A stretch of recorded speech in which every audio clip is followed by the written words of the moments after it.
ಬೆಳಕು news one Kannada ಸುದ್ದಿವಾಹಿನಿ. ಇದು ಸತ್ಯ ಸುದ್ದಿಗಳ ಹೂರಣ.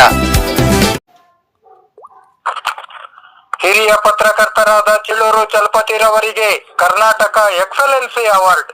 ಇದು ಸಾಧನೆಗೆ ಸಂದ ಗೌರವ. ಚಿಕ್ಕಬಳ್ಳಾಪುರ ಜಿಲ್ಲೆಯ ಚೇಳೂರಿನ ಹಿರಿಯ ಪತ್ರಕರ್ತರಾದ ಶ್ರೀಯುತ JVV ಚಲಪತಿರವರಿಗೆ ಕರ್ನಾಟಕ ಎಕ್ಸಲೆನ್ಸಿ ಅವಾರ್ಡ್ ದೊರೆತಿದೆ. ಆಂಧ್ರದ ಗಡಿಗೆ ಅತಿ ಸಮೀಪದಲ್ಲಿರುವ ಚೇಳೂರಿನ ನಿವಾಸಿಯಾಗಿರುವ ಚಲಪತಿರವರು ಸುಮಾರು 3 ದಶಕಗಳಿಂದ ಪತ್ರಿಕೋದ್ಯಮದಲ್ಲಿ ತೊಡಗಿಸಿಕೊಂಡು ತನ್ನದೇ ಆದ ಛಾಪು ಮೂಡಿಸಿದ್ದಾರೆ. ಗಡಿ ಭಾಗದಲ್ಲಿರುವ ಜನರ ಸಮಸ್ಯೆಗಳನ್ನು ವರದಿ ಮಾಡಿ ಸರ್ಕಾರದ ಗಮನ ಸೆಳೆದಿದ್ದಾರೆ.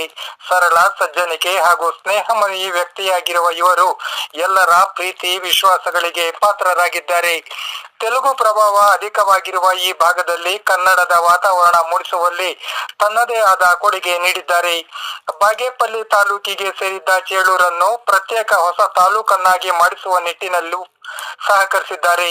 ಪತ್ರಿಕೋದ್ಯಮದಲ್ಲಿ ಚಲಪತಿರವರು ಮಾಡಿರುವ ಅಮೋಘ ಸೇವೆ ಮತ್ತು ಜನಪರ ಕಾಳಜಿಯನ್ನು ಗುರುತಿಸಿ ಬೆಂಗಳೂರಿನ ಸ್ವರ್ಣ ಭಾರತ್ ಫೌಂಡೇಶನ್ ವತಿಯಿಂದ ಕರ್ನಾಟಕ ಎಕ್ಸಲೆನ್ಸಿ ಅವಾರ್ಡ್ 2025 ನೀಡಿ ಪುರಸ್ಕರಿಸಲಾಗಿದೆ.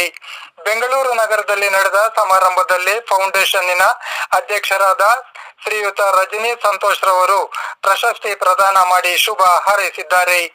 ಧಾತ್ರಿ ಸೇವಾ ಟ್ರಸ್ಟ್ನ ಅಧ್ಯಕ್ಷರಾದ KV ಪ್ರಶಾಂತ್ ಕುಮಾರ್, ಕನ್ನಡ ಸಿನಿ ನಟಿ ಆದಿತಿ ರೈ, ಸಮಾಜ ಸೇವಕಿ ಮಮತಾ ದೇವರಾಜ್, ಡಾಕ್ಟರ್ ಸಂಗೀತ ಹೊಳ್ಳ, ಡಾಕ್ಟರ್ ಪ್ರಿಯದರ್ಶಿನಿ, ಫೌಂಡೇಶನ್ನಿನ ಪದಾಧಿಕಾರಿಗಳು, ಚಿಕ್ಕಬಳ್ಳಾಪುರದ ಸಮಾಜ ಸೇವಕ Harish Reddy, ಬಾಗೇಪಲ್ಲಿಯ ಪತ್ರಕರ್ತರಾದ BR Krishna, Syed Siddiq, Suresh, SS Srinivas, ಚೇಳೂರಿನ PV Lokesh ಮುಂತಾದ ಗಣ್ಯರು ಸಮಾರಂಭದಲ್ಲಿ ಉಪಸ್ಥಿತರಿದ್ದರು. ಶ್ರೀಯುತ ಚಲಪತಿಯರವರಿಗೆ ಮತ್ತಷ್ಟು ಪ್ರಶಸ್ತಿ ಪುರಸ್ಕಾರಗಳು ಲಭಿಸಲೆಂದು, ಅವರ ಲೇಖನಿಯಿಂದ ಮತ್ತಷ್ಟು ಸಮಾಜಮುಖಿ ಸುದ್ದಿಗಳು ಮೂಡಿ ಬರಲೆಂಬುದು ಬೆಳಕು ನ್ಯೂಸ್ ಒನ್ ವಾಹಿನಿಯ ಆಶಯವಾಗಿದೆ. GV Chalapati sir, professional journalist.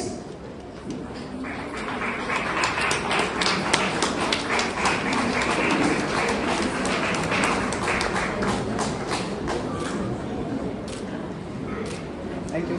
Next we have Harisha K, profession social service. Harisha K sir, professional social service.